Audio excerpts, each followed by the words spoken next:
Salut à vous, aujourd'hui 10 février. Aujourd'hui, monsieur Cliff Burton aurait 59 ans. Il était né le 10 février 62. C'est pour ça que j'ai mis ce petit t-shirt en hommage à ce grand monsieur. Car je pense que s'il était resté dans le groupe, ça aurait été le ciment du groupe et il n'y aurait pas eu toutes ces crises psychotiques entre certains musiciens de Metallica. J'ai eu la chance de le voir à Ballard en 84. A savoir aussi qu'hier, c'était le 9 février, anniversaire du chanteur de Death Angel, Mark Osegueda. D'ailleurs, grand ami de l'équipe de Metallica, voisin de San Francisco, partenaire de concert. Et c'est aussi l'anniversaire du premier concert de Metallica à Paris. C'était en première partie de Venom. Ils avaient joué à l'espace Ballard, donc c'était un endroit un peu Mad Maxien, parce que c'était les anciennes usines Peugeot, je crois, ou Renault, je sais plus, à Ballard, c'était au milieu des ruines, un chapiteau, ça faisait assez Mad Max. Donc, c'est pour ça que j'ai mis donc ce petit t-shirt, j'ai mis le petit bonnet pour l'anniversaire d'hier que j'ai loupé. Monsieur Cliff Burton n'est autre que le deuxième bassiste de Metallica, puisque le premier bassiste de Metallica est Rod McGovney.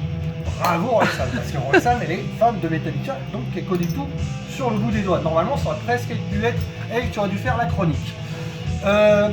Monsieur Cliff Burton, avant d'être dans Metallica, il a officié au bahut au lycée avec monsieur Jim Martin, qui n'était autre que le grand guitariste de la belle époque de Faith No More, et ils avaient fait un groupe qui s'appelait Agent of Misfortune. Plus tard, il va rentrer dans un groupe qui va s'appeler Trauma, et c'est en quittant Trauma qu'il va rejoindre donc Metallica. Cliff Burton, c'est le grand monsieur avec la veste en jean, avec le patte d'éléphant, complètement psychopathe sur scène. J'ai eu la chance donc de le voir en 84, là en tête d'affiche, et en novembre, le 18 novembre. D'ailleurs, il y a un petit pirate qui circule, où il y a une partie du concert.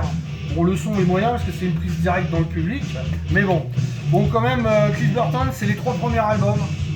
C'est Kill 'Em All, c'est Ride the Lightning, avec la pochette verte française, hein. Et puis Master of Puppets, malheureusement, avec le grand accident qui s'est passé, malheureusement, et grand malheur, on va dire.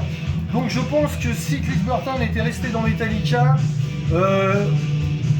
il aurait bien tenu les rênes du groupe, parce qu'il n'y aurait pas eu les écarts de magouilles de studio, de baisse de son de base sur certains trucs, il n'y aurait pas eu le son de Saint-Anger, il y aurait toutes ces choses-là, je pense que ça n'aurait pas existé, parce que quand même, je pense que Cliff Burton c'était le grand frère de la bande à Metallica, c'était le fer de lance, c'était le ciment, voilà.